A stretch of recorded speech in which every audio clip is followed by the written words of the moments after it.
Ah, la rentrée scolaire, un sujet qui est d'actualité, mais qui met la pression à des milliers de personnes. Chaque année, c'est la même chose. Soit on fait les achats à la dernière minute, soit on essaie d'anticiper. Mais au final, c'est à chaque fois la boule au ventre que tu abordes la question des fournitures, du rhabillage des enfants, etc., etc. Alors, comment faire différemment cet été? Comment être sûr de ne rien oublier? Et comment anticiper pour la rentrée suivante? C'est exactement ce que l'on va aborder aujourd'hui. Bonjour à toi et bienvenue dans Ma vie autrement, le podcast dédié aux femmes épuisées, débordées, qui rêvent de redevenir une femme rayonnante qui croque la vie à pleines dents. Je suis Belinda, maman de 2 enfants et entrepreneur multipassionnée dans le domaine du bien-être et de la créativité. J'ai créé ce podcast pour te partager tout ce que j'utilise au quotidien. Des petites graines, de petites actions simples pour vivre des micro-transformations qui vont changer ta vie durablement, petit à petit. On va parler de connaissance de soi, d'astrologie, d'organisation, de sommeil, de parentalité, de créativité, de journaling, de bien-être, enfin bref, de tout ce qui peut amener plus de douceur dans ton quotidien. Si cet épisode te parle, partage-le à une femme qui en a besoin, laisse un commentaire et mets-moi une belle note. Ça aidera énormément le podcast. Je te souhaite une bonne écoute. Bienvenue dans cet épisode. La rentrée, c'est quelque chose qui peut faire peur pour certains, que d'autres adorent. Pour toi, c'est sûrement la cata. Il reste un mois, rien n'est fait, et tu te demandes si cette année tu vas encore oublier des choses. Ou alors, tu as tout anticipé comme moi, mais tu vas être sûr de ne rien oublier. Alors déjà, la première chose à faire là maintenant tout de suite, c'est de faire le point sur les activités extrascolaires. Si tu ne l'as pas encore fait, laisse-moi te dire que tu es un poil en retard, ou du moins pas vraiment de l'avant. Les activités extrascolaires sont normalement à choisir dès le mois de juin. Disons que tu auras plus de chances en fait d'inscrire ton enfant dans l'activité qu'il souhaite que si tu attends la rentrée. Bon, de mon côté, je sais par exemple qu'en septembre, il va y avoir un événement avec le centre socio-culturel de ma ville, donc, pour qu'on puisse justement essayer les différentes activités qu'il propose justement et potentiellement s'y inscrire. Par contre, eh bien, toutes les activités ne seront pas disponibles, dans le sens où on va pouvoir essayer plein d'activités, mais je sais par exemple que l'activité gymnastique, si tu ne t'y inscris pas rapidement, en fait, ils vont te dire que tu seras sur liste d'attente. Voilà. Donc c'est bien d'attendre ces événements-là, mais c'est important de savoir que tu pourras potentiellement essayer des activités que tu ne pourras pas faire. Voilà. Au moins, tu es au courant. Donc, nous, comme chaque année, on va y aller, car c'est vraiment super chouette de découvrir des activités, surtout que c'est tourné de manière à ce que les enfants s'amusent et gagnent des récompenses. Et en plus, comme les enfants grandissent, en fait, il y a des activités qu'ils vont pouvoir faire qu'ils n'ont pas pu faire l'année précédente. Et il y a aussi des activités qui ne sont pas présentes chaque année, donc vraiment, ça va les éclater. Ça prend une journée entière, il y a plein de trucs à tester, franchement, ils adorent.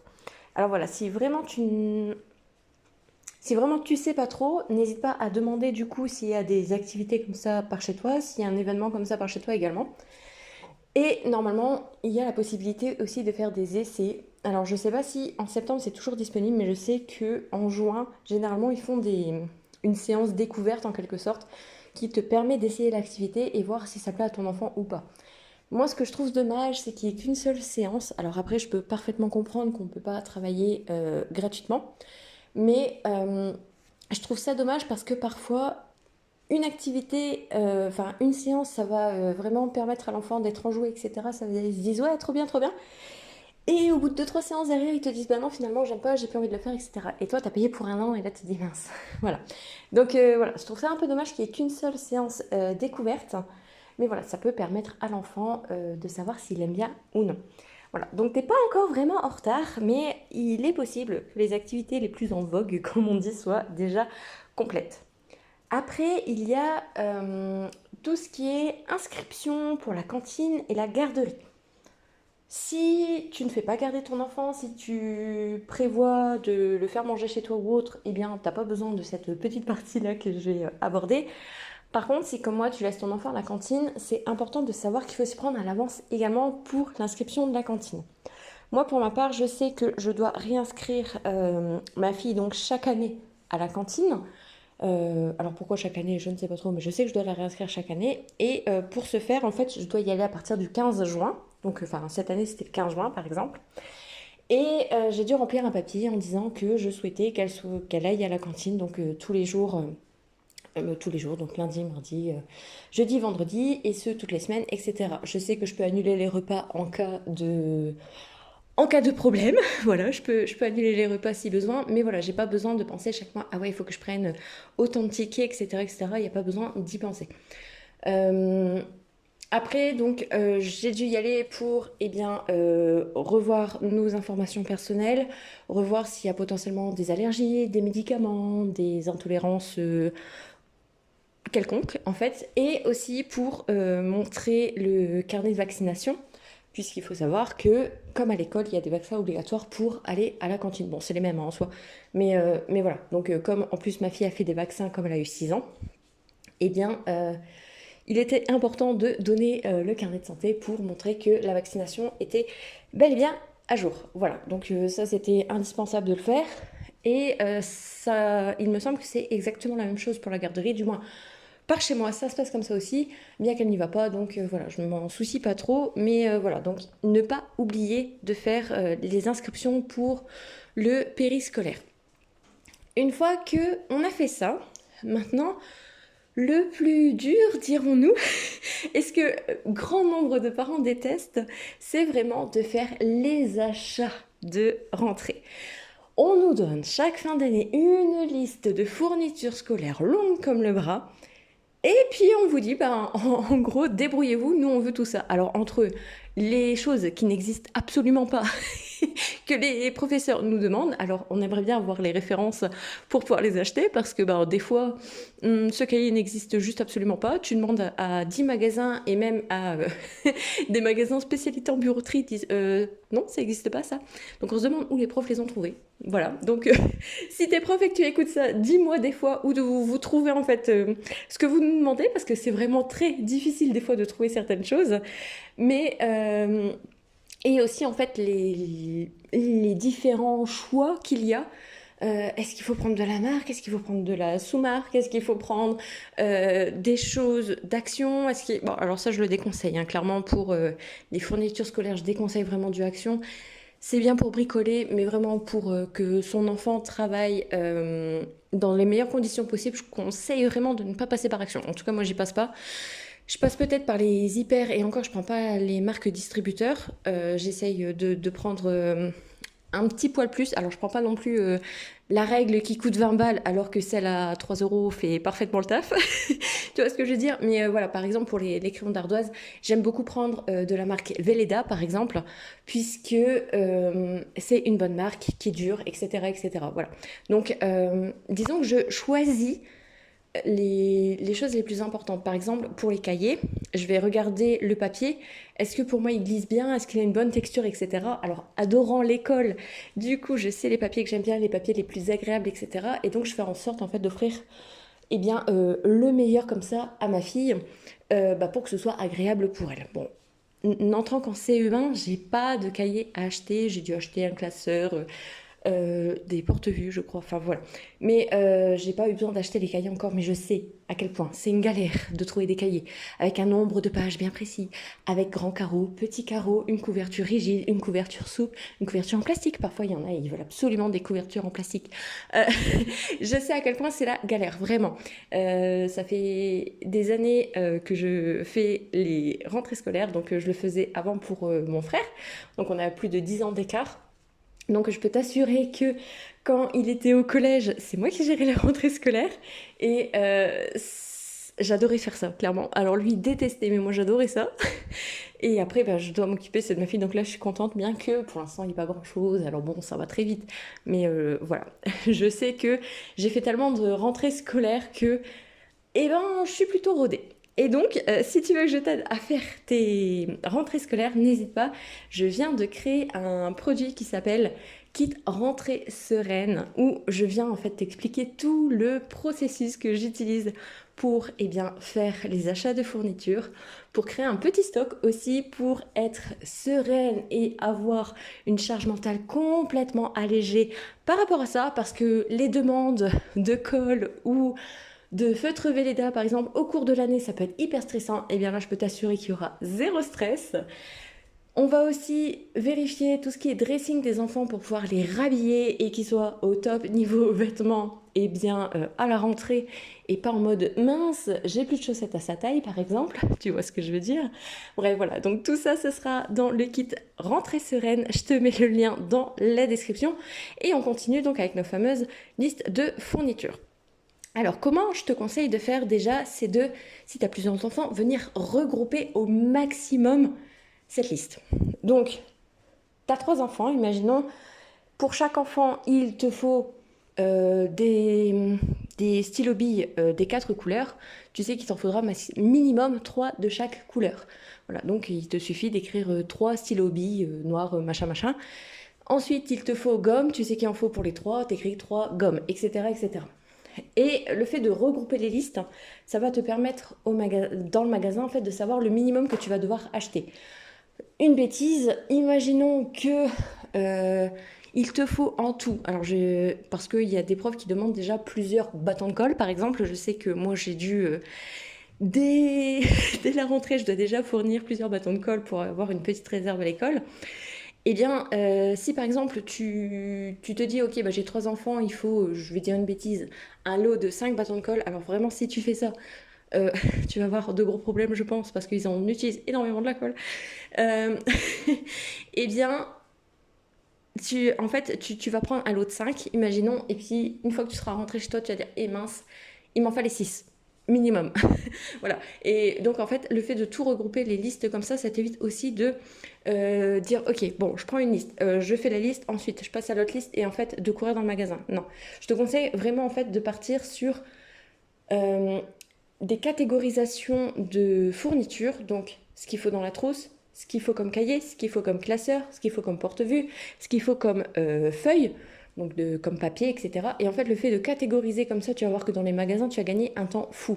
Et comme tu auras rassemblé toutes les listes de fournitures, ça va te permettre de prendre directement le bon nombre et de potentiellement pouvoir faire des achats en lots, donc par exemple des lots de cahiers, qui vont du coup te permettre de créer une petite réserve chez toi, un petit stock, et donc ça te permettra finalement de pas avoir besoin de racheter l'année d'après. Donc je vais te dire un exemple. Si par exemple en tout tu as besoin de 3 cahiers 21, 29, 7, imaginons grand carreau, 96 pages. Voilà, donc c'est le plus classique. Eh bien, s'il t'en faut 3, et que en comparant tu te rends compte que si tu prends le lot de 5, c'est beaucoup plus rentable, eh bien prends le lot de 5, sachant que c'est les cahiers les plus demandés finalement, tu sais qu'il n'y aura pas forcément de perte. Voilà. Après, si la rentrée scolaire c'est pas du tout ton truc, les achats de fournitures, voilà, t'en as ras la casquette, sache que maintenant tu as la possibilité de rentrer ta liste de fournitures sur internet, enfin sur des sites, et c'est eux qui te préparent du coup le lot en fait dont tu as besoin. Donc ça par exemple, je sais que Rentrée Discount le fait. C'est pas quelque chose que j'utilise, mais voilà, tu peux parfaitement le faire. Ça te permet du coup, tu envoies juste ta liste de fournitures, eux ils t'envoient ce dont tu as besoin, tu payes et t'es tranquille. Alors après, je sais pas si c'est une bonne chose ou pas, tu peux pas choisir, etc. Après, moi j'adore prendre le temps de choisir. Donc voilà, c'est vraiment en fonction de toi, mais je sais que c'est une possibilité de pouvoir faire ça. Ensuite, moi je sais que quand j'étais au collège, il y avait une association, donc c'était les parents d'élèves un peu qui géraient ça. Et ce qu'ils faisaient, c'est qu'ils demandaient une participation financière, donc forcément, et ils achetaient les fournitures en gros. Et en fait, pour chaque niveau, ils venaient faire du coup les fournitures de base. Donc par exemple, ils savaient que pour les 6e, il fallait, alors encore une fois, je vais dire n'importe quoi, hein, il fallait 2 crayons de chaque couleur, il fallait 3 bâtons de colle, il fallait une règle, une équerre, un rapporteur, 3 cahiers, imaginons. Eh bien, ils préparaient un lot avec tout ça. Et en fait, c'est les parents d'élèves qui géraient ça et ils demandaient une participation. Et comme en fait ils achetaient en gros, ça revenait moins cher. Donc, je vais encore dire n'importe quoi, mais c'est vraiment pour te montrer avec les exemples. Imaginons un magasin, tu aurais payé 100 euros pour ce que je viens de te dire, et bien, grâce à l'association, par exemple, on t'en paye que, je vais dire n'importe quoi, 60 par exemple. Donc, ça te permet d'économiser parce qu'en fait, ils achètent en gros. Et il me semble qu'il y a des associations qui font ça en dehors aussi des établissements. Donc, n'hésite pas à te renseigner près de chez toi, en fait, finalement pour voir s'ils font ça par chez toi également et ça peut te permettre aussi de gagner du temps puisque c'est pas toi qui gères tout ça. Voilà. Après, il y a tout ce qui est achat de vêtements. On pense souvent que rentrée scolaire égale changement de dressing complet, achat que du neuf et tout ça. Laisse-moi te dire que non, ce n'est pas obligatoire. Tu peux... Alors moi ce que j'aime bien faire déjà, c'est avant même d'aller en magasin, regarder ce que mes enfants ont dans leur armoire. Je vérifie tout. Les t-shirts, les manches longues, les pulls, les culottes, les chaussettes, les shorts, les robes, les salopettes, enfin bref, tout y passe, hein, t'as bien compris. Je vais venir faire des tas et je vais réfléchir, je vais regarder la taille, je vais regarder l'état. Parce que des fois, à l'école, ils salissent, il y a des tâches qui ne partent pas forcément ou qui sont plus difficiles à avoir, etc. Et je viens vraiment faire le tri. Ce que je peux recycler, je recycle. Ce que je peux vendre parce que ma fille n'aime pas, par exemple, je le vends. Je donne aussi. Et ensuite, je viens faire le listing de ce dont elle a besoin. Mais vraiment besoin, pas acheter pour acheter. Dans tous les cas, je sais que chaque année, elle a au minimum une tenue complète de rentrée. Alors généralement, j'essaie de faire un truc chaud, un truc froid, déjà. Euh, disons que j'achète au minimum un short, imaginons, et un pantalon. Comme ça, eh bien, en fonction du temps qu'on ne peut pas forcément anticiper quand on fait ça avant, eh bien, elle a ce qu'il faut. Je vais aussi acheter un t-shirt et un gilet. Comme ça, potentiellement, elle met le gilet ou pas, en fonction du temps. Bref, je pense que tu as compris. Mais je vais pas aller lui racheter 10 pantalons, 10 pulls, 10 t-shirts, sachant qu'elle en a déjà. Alors oui, forcément, si ton enfant a grandi pendant les vacances, il faudra peut-être faire ça, oui. Mais moi je sais que le 6 ans est encore un poil trop grand, donc je sais parfaitement qu'en un mois, j'aurai pas besoin de tout racheter. Donc là, moi, ce que j'ai fait, c'est que j'ai commencé à acheter du 8 ans pour anticiper cette fameuse poussée de croissance. Parce que on sait que les enfants, hein, ils ne préviennent pas quand ils changent de taille. Et généralement, ça arrive d'un coup. Et puis, oh tiens, tes vêtements sont trop petits, il faut qu'on aille te rhabiller. Et bien là, j'ai un peu anticipé. Je crois que j'ai pris 3-4 ensembles en 8 ans. Dans tous les cas, c'est pas perdu, puisque elle va forcément le mettre. Et ça me permet aussi d'anticiper le fait qu'elle va changer de taille. Parce que oui, le 6 ans est encore un peu grand, mais la connaissance, en fait, c'est toujours dans l'année qu'il faut changer. Toujours. C'est jamais pendant les grandes vacances, c'est toujours dans l'année. Donc c'est pour ça que j'ai profité en fait des soldes pour acheter la taille au-dessus. Et j'ai fait la même chose à mon fils. Donc là, mon fils, il rentre en petite section, donc voilà, chez les petits. Et il met actuellement encore alors 18 mois en short, sinon c'est du 2 ans. Et il a 2 ans et demi, donc il va avoir 3 ans fin d'année. Et je sens la petite poussée de croissance là prochainement. Donc c'est pareil, j'ai acheté du 2 ans pour la rentrée parce que voilà. Mais j'ai aussi anticipé et j'ai pris du 3 ans pour ne pas en fait me retrouver sans rien d'un coup et devoir courir dans les magasins. Je sais que là j'ai le temps d'anticiper en fait le rhabillage finalement complet, le changement de dressing. Aussi, je voulais te parler du seconde main. Il y a quelque chose qui m'a toujours ennuyée dans le seconde main parce que je me disais que à chaque fois qu'on prenait du seconde main, c'était trop grand, c'était pas adapté, c'était machin, c'était pas beau, etc., etc. En fait, je pense que j'ai été traumatisée de quand j'étais petite parce que j'avais toujours des voisins qui donnaient des affaires à ma mère. Donc ça, franchement, c'était génial. Le problème, c'est que pour moi, c'était toujours trop grand. En fait, c'était trop large. C'était un peu trop long parce que je fais partie des petites tailles. Je fais très précisément 1m64. Donc les jeans classiques, sans qu'ils dépassent de mes pieds, c'est difficile à trouver. Et au niveau de mon tour de taille, quand j'étais adolescente, je mettais du 34.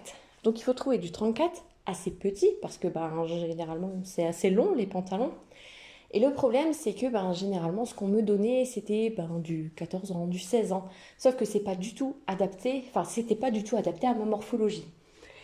Et donc, en fait, je me retrouvais à aller à l'école avec des vêtements trop grands, que j'aimais pas forcément, mais que je devais mettre parce que ma mère, elle voulait pas racheter autre chose, puisque j'avais dans mon armoire. Donc, je pense que ça m'a traumatisée. Mais vraiment, je crois qu'il y a un vrai traumatisme par rapport à ça. Et donc, pendant plusieurs années, donc notamment par rapport à ma fille, je n'achetais que du neuf. Je n'allais pas au point d'aller acheter sur les sites chinois, donc tant mieux, mais voilà, j'allais souvent dans les magasins comme Kiabi, Gémeaux, La Halle, voilà, les petits magasins pas trop trop chers pour la rhabiller entièrement. Et en fait, je me suis rendu compte quand même que malgré que ce soit des magasins pas hyper chers, eh bien ça coûtait quand même une petite fortune. Bien qu'on s'en sort généralement à environ 100 euros pour changer tout, toute la taille, voilà, donc passer par exemple du 4 à 6 ans, ça m'a, oui, à peu près coûté 100 euros, sachant que je fais 2 sessions shopping par an, donc une fois pour l'hiver, une fois pour l'été avec du entre-saison, hein. Généralement, en hiver, j'achète des pulls pas trop trop gros et des gilets pour que le printemps, en fait, elle ait déjà des trucs. Et en été, j'achète ce qu'il faut aussi pour préparer l'hiver suivant en achetant des gilets, des pulls, etc. et des pantalons, alors que normalement, il faudrait acheter des shorts et des t-shirts. Voilà. Donc j'essaye de faire l'entre-saison en même temps. Et, et du coup, en fait, ça m'a un peu... Enfin voilà, c'est ce que je faisais tout le temps et c'est ce que je faisais pour mon fils également. Donc en tout, oui, on en avait pour bien 100, 150 euros pour les rhabiller tous les deux euh, à chaque changement de saison, dirons-nous. Et c'était très bien. Les chaussures, on essaye de changer à chaque période, mais pareil, je prends des chaussures que l'on trouve Chaussea, Gémeaux, Kiabi, enfin voilà. C'est pas des chaussures de marque, donc c'est pas des chaussures qui tiennent forcément très longtemps. Et en plus, c'est vrai que je sais pas, ma fille, elle va avoir une mauvaise démarche ou autre. Mais à chaque période, donc toutes les 5 à 6 semaines, et encore c'est parce que je pousse les chaussures jusqu'au bout, parce que sinon je pourrais lui en racheter chaque semaine, et bien je suis obligée de lui racheter des nouvelles chaussures. Et en fait cet été, je suis partie en vacances dans ma région d'origine, donc en fait on a encore de la famille là où on habitait avant, et j'ai la marraine de mon fils qui me dit: hé, regarde ce que j'ai trouvé. Hop, elle me montre des chaussures, donc c'est des Vans pour son fils, donc il a à peu près le même âge que mon fils. Puis elle dit: regarde, j'ai eu ça sur Vinted, notamment, bon voilà, les sites de seconde main. Et elle me dit: je les ai eu pour 3 euros. L'état, vraiment nickel. Mais quand je dis nickel, c'est nickel, il n'y avait rien à dire. Et elle me dit: et normalement, c'est en magasin, ça coûte environ 40 balles. Et là, je regarde, je fais waouh. Puis elle dit: ouais, mais j'achète tout sur Vinted. Elle dit, et puis je revends. Elle dit, comme ça, mon porte-monnaie est toujours plein. Et en fait, ça lui permet de pouvoir rhabiller son fils régulièrement avec des affaires dont en fait elle ne se permet pas forcément d'acheter. Donc des Vans, des vêtements de marque, etc., etc. Sachant que à cet âge-là, donc vers l'âge de 2, 3, 4, 5, 6 ans, c'est l'âge des découvertes, donc c'est l'âge où ils vont beaucoup euh, trouver leurs jeans, tacher leurs t-shirts, etc., etc. Et donc, acheter des t-shirts à 20 balles juste pour qu'ils soient tachés au bout de 2 utilisations, c'est vrai que c'est un peu ennuyeux. Mais quand tu regardes sur les sites de seconde main et que tu te rends compte que tu peux avoir des lots, là je sais que j'ai acheté un gros lot de vêtements pour mon fils de 3 ans, donc environ 2 et 3 ans, il y a un peu de tout. J'ai eu le lot pour 10 euros et donc je l'ai reçu parce qu'il fallait que je teste. Et j'ai reçu et en fait tout est en très bon état, pas taché. Alors il y en a un qui a été taché mais je le savais et je me dis mais en fait c'est pas très grave puisque mon fils dans tous les cas il va le tacher aussi. Il y en avait un qui était un peu abîmé au genou, donc ça pour traîner par exemple c'est très bien, ça, tu traînes à la maison ou alors juste tu vas faire des courses, c'est pas grave en fait. Il est pas troué mais il a été réparé, enfin voilà il a été réparé. Donc je me dis que c'est pas hyper grave, surtout qu'à côté tout le reste était nickel. Et surtout que le lot je l'ai eu à 10 euros, donc ce qui n'est rien du tout. Sachant que si j'aurais été en magasin, pour 10 euros j'aurais peut-être eu un à deux pantalons maximum, j'en ai déjà 7 minimum. Voilà, donc j'ai eu 7 pantalons, j'ai eu 8 shorts, j'ai eu 3 pulls, et j'ai eu un ensemble de cérémonie, donc avec une petite chemisette, un gilet et une chemise. Voilà. Donc tout ça pour 10 euros, franchement, ça vaut le coup. Et je me suis dit que j'allais faire la même chose pour moi parce qu'au final, je me rends compte qu'il y a aussi beaucoup de lots de vêtements de femmes. Alors parfois oui, il y a des trucs beaux, des fois des trucs un peu moins beaux. Bah, dans ces cas-là, on peut demander à la personne de l'enlever ou alors tu prends et tu peux revendre derrière ou donner, ça marche aussi. Voilà.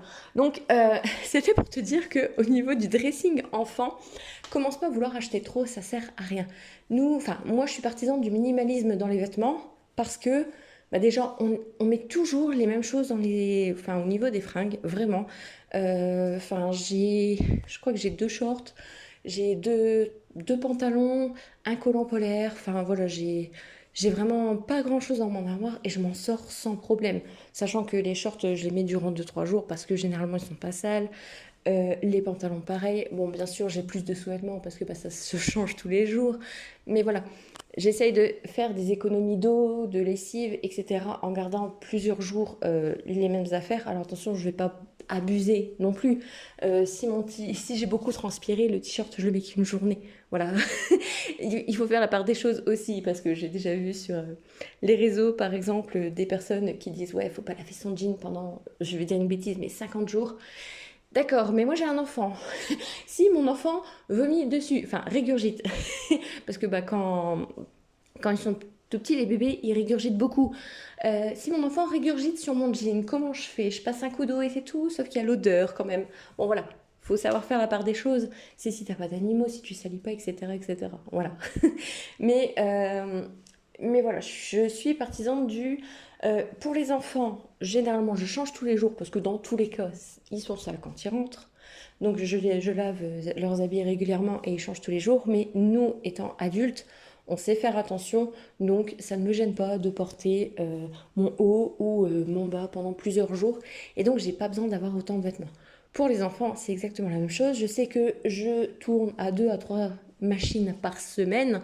Donc je sais que grand maximum 5 ou 6 pantalons, ils en ont largement assez. Là j'ai pris un peu plus pour mon fils parce qu'il n'est pas encore propre, mais qu'il rentre quand même à l'école en septembre puisque il est dans sa 3e année, donc pas le choix, l'école est obligatoire. Donc j'ai pris un peu plus pour anticiper. Pareil pour le nombre de slips, je crois que je dois en avoir une vingtaine parce que je sais qu'ils vont devoir le changer plusieurs fois par jour. Mais c'est comme ça en fait, il commence à être propre, mais il se sent pas commencer à faire pipi. C'est un peu bizarre, mais en fait, il va mouiller un peu son slip. Il va arrêter, du coup, il va se rendre compte que ce qu'il fait, ça le mouille, et il va finir dans les toilettes. Mais malgré qu'il comprend que ça le mouille, il ne fait pas totalement encore dans les toilettes. Donc, bon, voilà, c'est ainsi malheureusement. Mais voilà, donc vraiment faire le point sur le dressing des enfants et se demander de quoi ils ont vraiment besoin. Faut pas croire, ce n'est pas parce qu'ils ont 20 pantalons, 20 t-shirts, 20 pulls qui vont être heureux les enfants. D'accord? Généralement, en plus, ils ont des pièces qu'ils préfèrent, donc ne pas hésiter à leur demander, à faire avec eux et dire ok, ça est-ce que t'aimes bien? Oui, non. Et faire en sorte en fait qu'ils aient que des habits qu'ils aiment et qu'ils n'aient pas beaucoup de choix. Ça les aidera aussi par la suite à prendre des décisions et donc ils pourront aussi s'habiller seuls. Ce que tu peux faire dans ces cas-là, c'est faire en sorte que ce soit des pièces qui puissent s'assembler les uns les autres. Donc par exemple, tu sais que un t-shirt peut s'assembler avec 3 4 pantalons. Et comme ça, là je sais que ma fille va avoir 7 ans, donc je vais pouvoir commencer à faire en sorte qu'elle s'habille toute seule. Bon, elle fait encore des combinaisons un petit peu étranges, mais voilà, elle commence à comprendre un peu comment on assemble. Alors je ne suis pas une professionnelle de l'assemblage de vêtements, absolument pas. Mais voilà, j'essaie de faire en sorte que ce soit harmonieux, qu'elle soit bellotte. Et si parfois ça sort un peu du commun, enfin par exemple, je sais que pour notre retour de vacances, je lui avais mis des chaussettes, mais elle déteste les soquettes. Elle aime pas les petites chaussettes parce que ça vient se rouler en fait dans ses baskets. Du coup, j'avais mis une paire de chaussettes hautes. Et le problème, c'est qu'elle ne sait pas les abaisser, ces chaussettes. Elle les laisse hautes. Du coup, j'avais une petite fille qui avait une robe. J'avais mis un short en dessous parce que comme on allait s'arrêter sur les aires de repos, tout ça, j'ai préféré qu'elle ait un short histoire comme en plus il y a une enfant, qu'elle court sans problème, sans se dire mince, on voit ma culotte, parce que bon, malheureusement, il faut faire attention à ce genre de choses. Et puis elle avait ses baskets avec ses chaussettes hautes, donc ça lui arrivait à mi-tibia, en robe. Elle avait une allure de fermière, donc on rigolait on lui a dit à un moment, bah, il te manque plus que des bottes, et puis on te croirait prête à aller dans les champs ramasser tes choux-fleurs. Et du coup, ça la faisait rire, et puis elle en rigolait, hein. Mais je l'ai laissé faire. Et puis j'ai dit, mais tant pis, en fait, c'est elle qui veut être comme ça. Et j'ai pas envie de commencer à la brider en mode, ouais, mais non, il faut absolument que tu baisses tes chaussettes parce que sinon les gens ils vont te regarder bizarre. Non, tant pis, en fait. Et si les gens ils le regardent bizarre, bah, tant pis pour eux, en fait. Vraiment. Et du coup, voilà, j'ai envie qu'elle puisse s'exprimer aussi à travers ses habits parce que j'essaye de la laisser choisir, bien que je choisis beaucoup à côté parce que pour l'instant ça ne l'intéresse pas vraiment. Mais je lui demande si ça lui plaît ou pas. Généralement, elle est capable de me dire si ça lui plaît pas. Et puis voilà.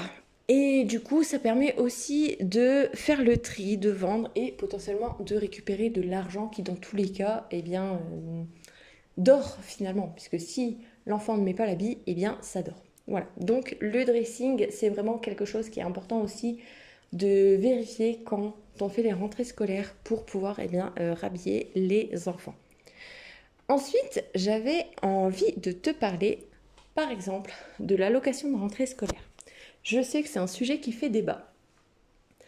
Euh, Parce que il y a des personnes qui en ont vraiment besoin, qui l'utilisent comme il le faut. Il y a des gens qui en ont pas forcément besoin, qui en profitent, enfin qui y ont le droit, mais qui le profitent comme il faudrait pas. Donc moi je suis d'avis à les rentrées scolaires c'est pour les enfants. Enfin les allocations de rentrée scolaire c'est pour les enfants. Personnellement, je touche les allocations de rentrée scolaire. Comment je fonctionne, c'est que alors déjà, il faut savoir que nos enfants ont un livret. C'est pas l'idéal, je suis d'accord, mais j'ai pas la possibilité d'investir en fait leur argent pour le moment. Donc pour l'instant, on fonctionne avec des livrets A. C'est pas l'idéal, je suis entièrement d'accord. Merci de ne pas m'envoyer plein de messages en mode mais non, c'est pas bien. Je le sais, voilà. Mais pour l'instant, c'est ce que j'ai pour eux. Et sur ces livrets A, je leur ai mis les restants de primes de naissance parce que les primes de naissance, j'en ai pas forcément eu besoin dans la totalité.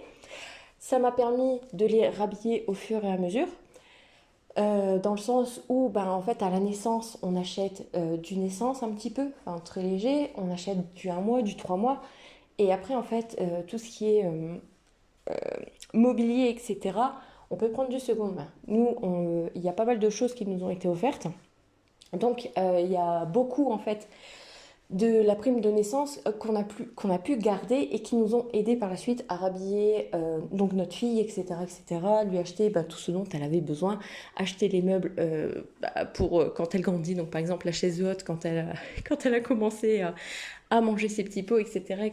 Donc, enfin, voilà. Et sur leur compte, on leur met aussi tout ce qui est argent de Noël, argent d'anniversaire, les petits cadeaux qu'on leur fait. Donc par exemple, quand on va voir ma grand-mère une fois par an, bah, elle leur donne 10 ou 20 euros chacun par an. Et bien ça c'est pareil, ça va sur leur compte, enfin dans leur tirelire. Et leur tirelire, je vais les mettre sur leur compte quand bah, elles commencent à être bien, bien pleines. Voilà. Donc en fait tout ça, ça va sur leur compte. Et nous tous les mois, on essaye d'en mettre un petit peu aussi. Ça marche pas à tous les coups, mais voilà.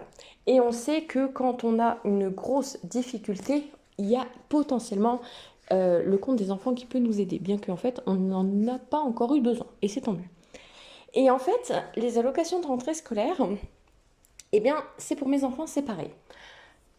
Moi j'ai du coup, grâce à tout ce que je viens de t'expliquer, donc la prime de naissance que j'ai mis de côté, les anniversaires, les Noëls, etc., j'ai donc la possibilité d'avoir la chance de faire mes rentrées scolaires à l'avance.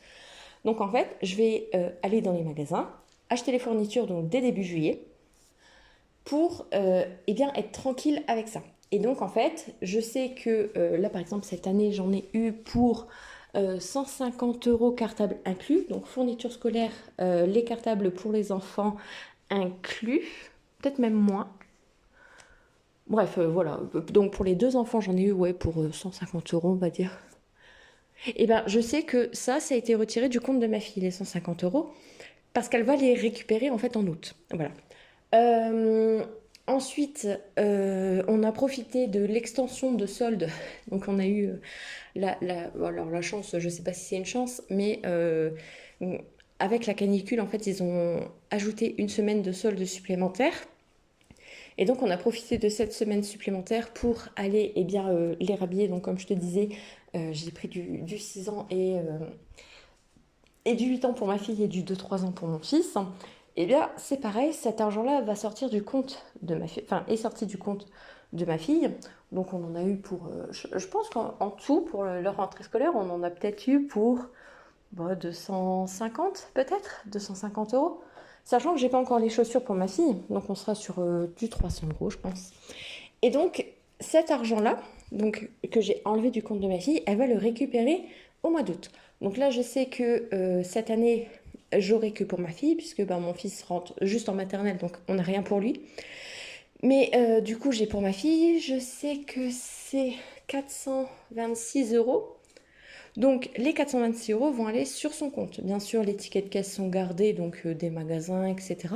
Donc comme ça, s'il y a un contrôle de la caisse d'allocation familiale, il n'y a pas de problème, j'ai les justificatifs.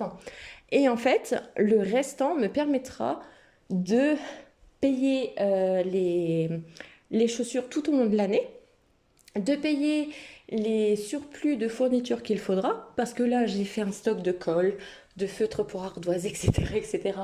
Mais je sais parfaitement que je vais devoir refaire un réassort dans l'année, même si j'en ai déjà acheté pas mal, crois-moi. Je vais devoir faire un réassort dans l'année, donc ça pourra m'aider aussi. Et ça me sert à les rhabiller. Et comme ça, en fait, j'ai pas de stress en mode mince, il faut lui acheter du 8 ans, je fais comment? On n'a pas les moyens. Je sais que j'ai cet argent-là, que je peux débloquer à tout moment, en fait, pour pouvoir aller au magasin. Donc, par exemple, je vais dire une bêtise, je me rends compte le mercredi que ces vêtements sont trop petits, qu'il va falloir acheter du 8 ans. Je peux aller le week-end, donc dès que monsieur est disponible, pour aller rhabiller en fait ma fille sans problème, ou mon fils. Ou alors si je me rends compte, je vais dire une bêtise, qu'il faut un meuble pour ma fille faire ses devoirs par exemple, bon elle l'a déjà, mais si vraiment il lui faut, hop, je sais que je peux débloquer cet argent pour le faire, etc. Voilà, donc c'est comme ça aussi que je peux anticiper les rentrées scolaires, puisque déjà j'achète en lot, donc tout ce qui est gomme, crayon à papier, stylo bille, etc. J'ai acheté en lot, donc j'ai pas eu besoin de racheter cette année, ce qui aide énormément. Et, euh, et le fait que le restant de l'argent, je le remets sur son compte, ça me permet du coup d'anticiper les achats que j'aurai à faire au courant de l'année. Et voilà comment gère en fait finalement ma rentrée scolaire de manière efficace. J'ai aussi fait un emploi du temps, un emploi du temps familial, sachant que j'ai mes deux enfants qui vont à l'école dans des écoles différentes à l'autre bout du village. Je suis à pied, donc je ne suis pas véhiculée. C'est mon mari qui a le véhicule puisque c'est lui qui va bosser loin de la maison. Donc le matin, j'aurai la voiture puisque mon mari est d'après-midi, mais je sais que le soir, je vais devoir faire les deux écoles à pied, sachant qu'ils sont l'une et l'autre à plus d'1 kilomètre d'écart, il me semble. Donc voilà, il faut quand même le temps que j'aille chercher l'une puis l'autre, etc., etc. Donc j'ai noté tout ce qui est les horaires d'ouverture d'école et à quelle heure je dois déposer les enfants plus tard. J'ai noté les horaires du midi pour mon fils, qui ne mangera pas à la cantine.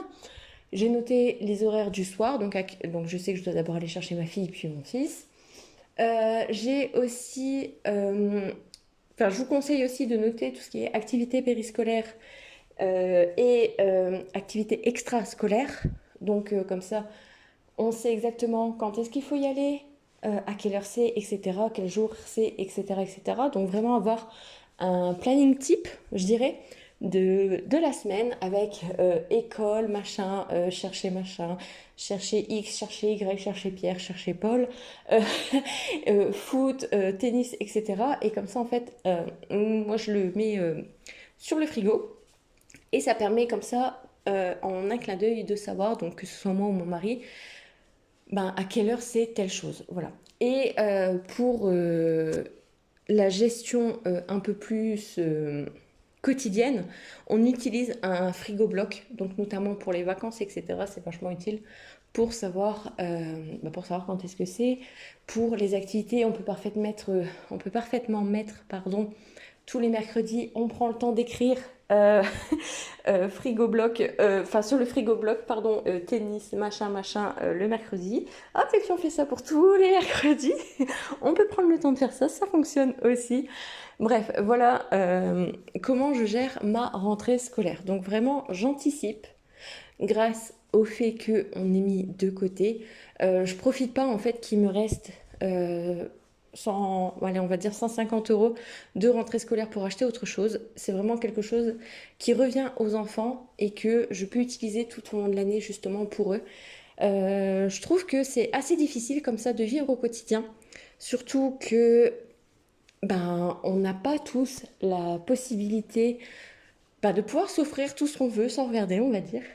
Donc le fait que je garde cet argent qui de toute façon est destiné à mes enfants pour mes enfants, eh bien je trouve que ça leur montre aussi que il faut, il faut économiser et prévoir aussi un petit peu et voilà.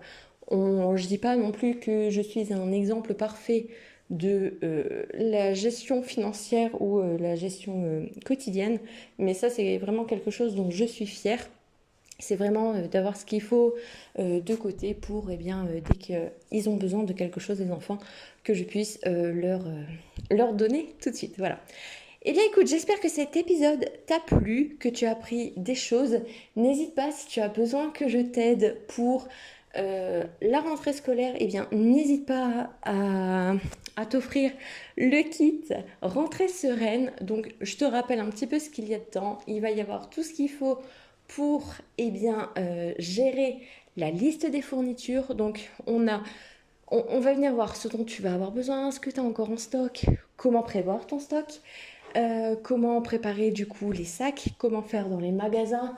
On va aussi voir du coup pour gérer ton stock tout au long de l'année. Idem pour le dressing, on va venir faire une petite review de tout ce que tes enfants ont dans leur dressing, ce dont ils ont besoin, ce dont ils n'ont pas besoin, ce qu'il va falloir anticiper, les tailles actuelles, les pointures de chaussures actuelles, etc., etc. On va vraiment faire le listing de tout ça pour avoir une tête totalement sereine et faire une rentrée qui démarre de bon pied, de manière apaisée, sans charge mentale, tout ça. Voilà. Donc si ça te tente, rendez-vous dans la description. Et sinon, je te dis quand même à la semaine prochaine pour un nouvel épisode de podcast. Salut!